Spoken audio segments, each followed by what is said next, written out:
الحمد لله الذي جعل الشمس والقمر بحسبان والنجم والشجر يسجدان وفضل زمانا على زمان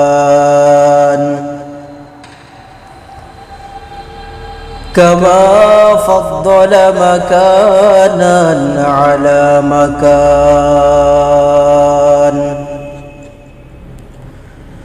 وإنسانا على إنسان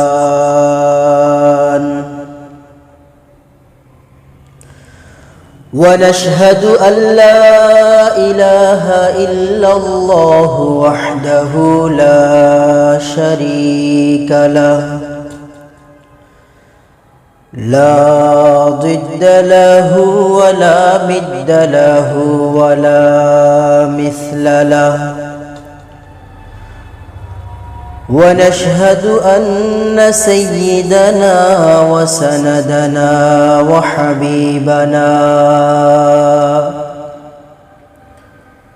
وحبيب ربنا وطبيبنا وطبيب قلوبنا ومولانا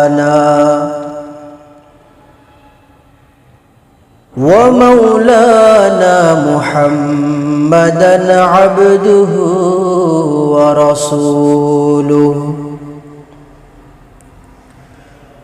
صلى الله تعالى عليه وعلى آله وأصحابه وبارك وسلم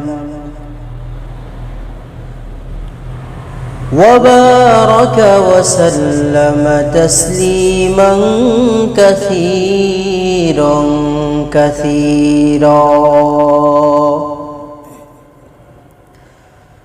أما بعد فأعوذ بالله من الشيطان الرجيم بسم الله الرحمن الرحيم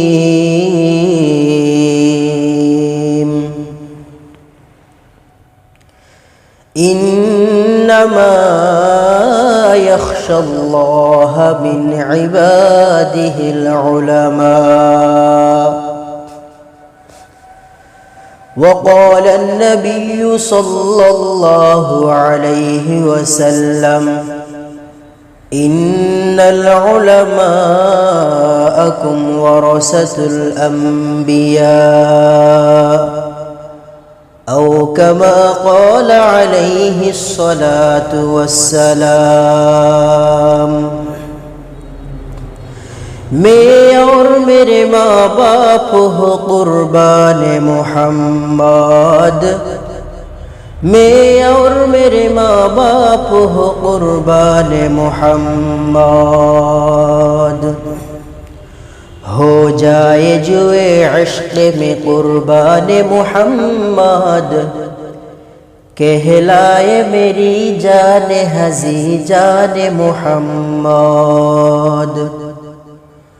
हो नात बशर क्या कोई शान मोहम्मद जिब्रील अमी रहते थे दरबार मोहम्मद मैं और मेरे माँ बाप हो कुर्बान मोहम्मद हर शख्स की गर्दन पे है एहसान मोहम्मद हर सिमत नजर आता है फैज़ान मोहम्मद मुमकिन नहीं मुझसे हो बयां शान मोहम्मद जिब्रील अमी रहते थे दरबार मोहम्मद मैं और मेरे माँ बाप हो कुर्बान मोहम्मद है आयत हक़ नाम खुदा शान मोहम्मद तफसीर इसी की है ये कुरान मोहम्मद सुन कह दिए किया आयत कुल फत्तबिऊनी, महबूब खुदा ताबे फरमान मुहम्मद। मैं और मेरे माँ बाप हो कुर्बान मुहम्मद। हर दौर में बातिल ने बहुत जोर लगाया, लेकिन न बुझी मशाल कुरआन मुहम्मद। उम्मत में अबू बकर का शानी नहीं कोई, जो पास था सब कर दिया कुर्बान मुहम्मद। मैं और मेरे माँ बाप हो कुर्बान मुहम्मद। इस्लाम की अज़मत को उमर ने बढ़ाया, हर मुल्क में फैला दिया फरमान मुहम्मद। उस्मान ने इरशाद नबी सामने रखा, सिंचा है लहू दे के जो बुस्तान मुहम्मद। मैं और मेरे माँ बाप हो कुर्बान मुहम्मद। अल्लाहुम्मा सल्लि अला मुहम्मद व अला आलि मुहम्मद, कमा सल्लैता अला इब्राहीम व अला आलि इब्राहीम, इन्नका हमीदुम मजीद। अल्लाहुम्मा बारिक अला मुहम्मद व अला आलि मुहम्मद, कमा बारकता अला इब्राहीम व अला आलि इब्राहीम, इन्नका हमीदुम मजीद। अल्हम्दुलिल्लाह, अल्लाह पाकेर दरबारे लाखो कोटी शुक्र जे अल्लाह ताआला अत्यंत दया करे माया करे भालोबेशे आमादेर हायातके दीर्घायित करे आजकेर ए दिन पर्यन्त आमादेरके सुस्थ सबल रेखे आल्लाहर घर मस्जिदे आमादेरके आशा एवं बसार तौफिक दिएछेन। से अल्लाह पाकेर दरबारे आलिशाने आम्रा सकले शुक्रगुजार हच्छी। दिल खुले भक्ति सहकारे मोहब्बत निये आवेगेर साथे उच्च कण्ठे सकले पड़े नेই आलহামদুলিল্লাহ। सम्मानित सुधी, आज के आमी आपनादेर सामने जे विषयटी निये आलोचना करब से आलोच्य विषयटी हलो दीनी शिक्षार गुरुत्व और प्रयोजनीयता एवं दीनी शिक्षार धारक बाहक जारा रयेछेन उलामाए केरामेर सम्मान। এই বিষয়ে আমি পবিত্র কোরআনে হাকিম থেকে একখানা আয়াতে কারিমা আপনাদের সামনে তেলাওয়াত করেছি এবং নবী করিম সাল্লাল্লাহু আলাইহি ওয়াসাল্লামের অসংখ্য অগণিত আহাদিসে মুবারকা থেকে একখানা হাদিসও পাঠ করেছি। আল্লাহ তাআলা যদি তৌফিক দান করেন, তার দয়া যদি শামিলে হাল হয়, তাহলে তেলাওয়াতকৃত আয়াত ও পঠিত হাদিসকে সামনে নিয়ে निर्धारित आलोच्य विषयेर ऊपर तथ्य समृद्ध इखलासपूर्ण मुस्तानाद आजकेर अतीब एवं जरूरी किछु विषय निये आलोचना करब इनशाआल्लाह। सम्मानित हाजिरिन, दीनी इल्म अर्जन करा सबार ऊपर की फरज। आल्लाहर नबी हादीसेर मध्य बोलेन, तलाबुल इल्मी फरीदतुन आला कुल्ली मुस्लिम। दीनी इल्म अर्जन करा प्रत्येक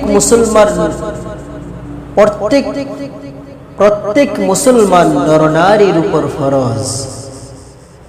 एखन कथा हलो, सबाई तो दीनी इल्म अर्जन करे ना।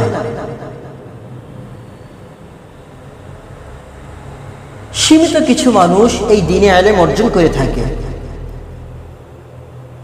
जेमन धरेन उलामाए केराम। শুধুমাত্র উলামায়ে কেরাম দ্বীনে ইলম অর্জন করে থাকেন আর বাকিরা তো দ্বীনে ইলম অর্জন করতে পারে না, তাহলে তাদের ক্ষেত্রে কি হবে? এটা বোঝার জন্য আমাদেরকে প্রথমে বুঝতে হবে একটা বিষয়। সেটা কি? সেটা হলো উলামায়ে কেরামের দায়িত্ব দুটি।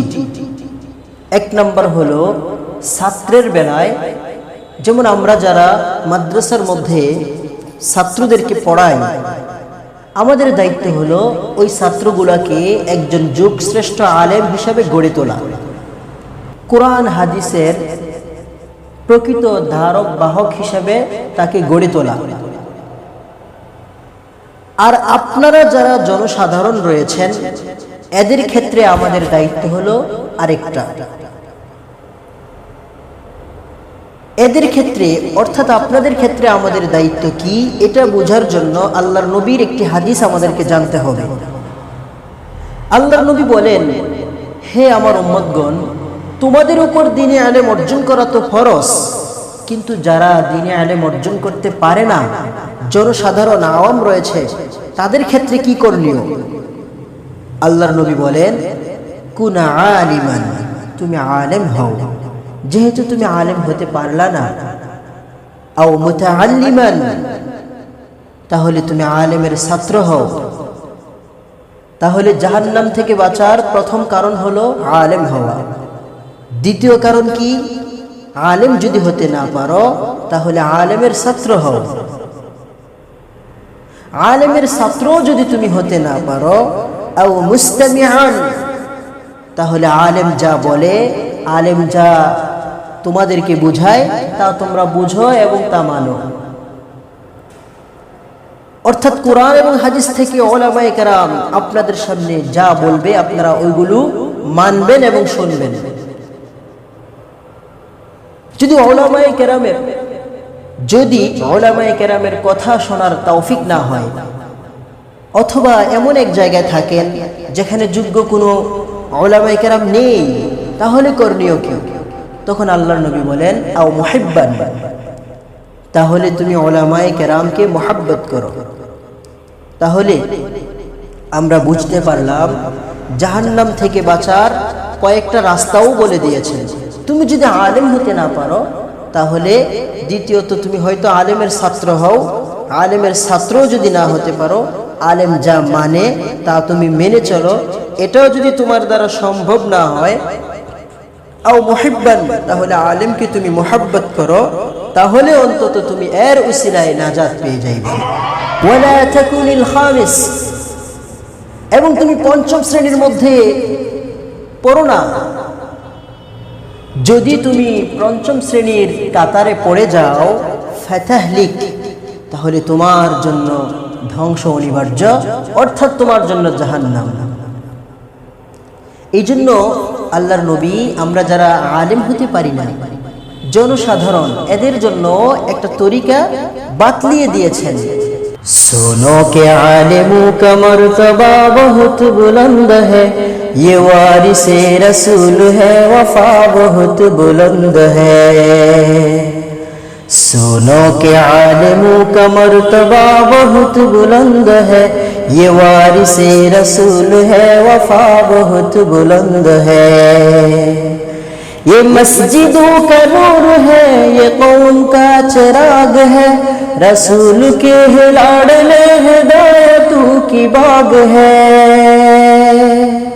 ये मस्जिदों का नूर है, ये कौम का चिराग है, रसूल के लाडले हिदायतों की बाग है।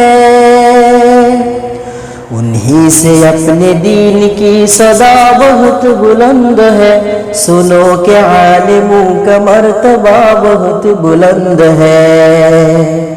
सुनो के आलिमों का मर्तबा बहुत बुलंद है, ये वारिसे रसूल है, वफा बहुत बुलंद है। सुनो के आलिमों का मर्तबा बहुत बुलंद है, ये वारिसे रसूल है, वफा बहुत बुलंद है। আল্লাহ পাক রব্বুল আলামিন পবিত্র কোরআনের মধ্যে উলামায়ে কেরামের শানে আল্লাহ পাক বলেন, ইন্নামা ইয়াখশাল্লাহা মিন ইবাদিহিল উলামা,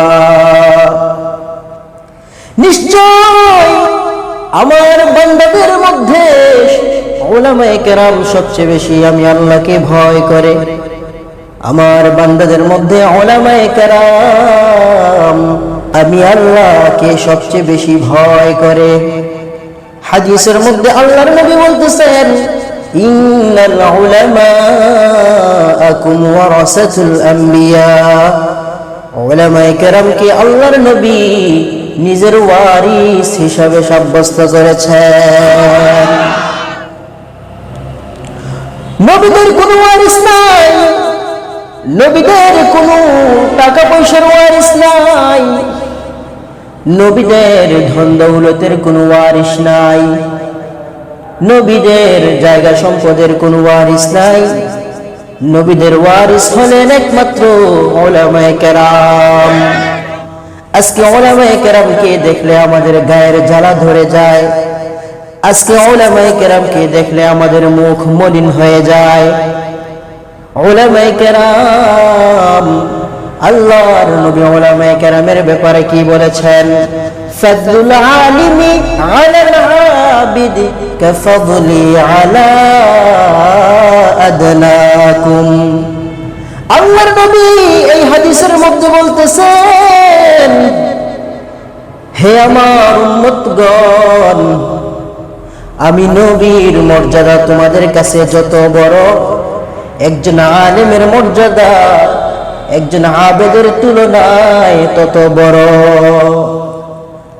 ফাদলুল আলিমি আলাল আবিদ, আলেমের মর্যাদা আবেদের তুলনায়। আবেদ কারা? যারা আলেম না কিন্তু আল্লাহর ইবাদত করে, বছর কি বছর চিল্লায় সবাই পার করে দেয়, কিন্তু আলেম না। তাদের তুলনায় আলেমের মর্যাদা কিরকম?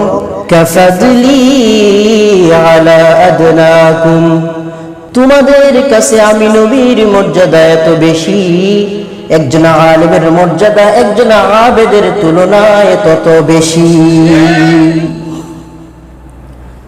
অন্য এক হাদিসের মধ্যে আল্লাহর নবী বলতেছেন, তালাবুল ইলমি ফারিদাতুন আলা কুল্লি মুসলিম, মুসলমান প্রত্যেক নরনারীর উপর দ্বীনি ইলম শিক্ষা করা ফরজ। এখন তো দেখা যায় দ্বীনি ইলম শিক্ষা করে কারা? যারা মাদ্রাসায় পড়ে কিংবা উলামায়ে কেরাম। বাকি যে 95% মানুষ আছে তারা ইলমে দ্বীন অর্জন করে না। তার মানে কি তারা জাহান্নামী, তারা ফরজ ত্যাগকারী?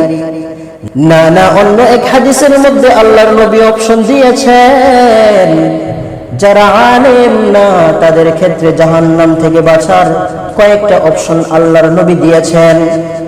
আল্লাহর নবী বলেন, কোন আলিমান, প্রথম অপশন তুমি আলেম হও, জাহান্নাম থেকে বাঁচার প্রথম রাস্তা হলো তুমি আলেম হও। যদি আলেম না হও, আও মুতাআল্লিমান, যদি আলেম না হও তাহলে অন্তত আলেমের ছাত্র হও। জাহান্নাম থেকে বাঁচার দ্বিতীয় কারণ আল্লাহর নবী বলতেছেন, আলেম যদি তুমি না হও তাহলে তুমি আলেমের ছাত্র হও। আলেমের ছাত্র যদি তুমি না হতে পারো তাহলে বান্দা তুমি আও মুস্তামিআন, আলেম যা বলে তা তুমি মানো এবং শ্রবণ করো। অর্থাৎ উলামায়ে কেরাম যা কিছু বলে ওই বিধানগুলো তুমি মেনে চলো বান্দা। এটাও যদি না হয়, আলেমের কথা শোনার তৌফিকও যদি তোমার না হয়, আও মুহিব্বান, তাহলে আলেমকে মুহাব্বত করো। এই চার অপশনের পরে আল্লাহর নবী বলতেছেন, যদি এই চার শ্রেণী বাদ দিয়া তাকুনিল খামিসা ফাতাহলিক,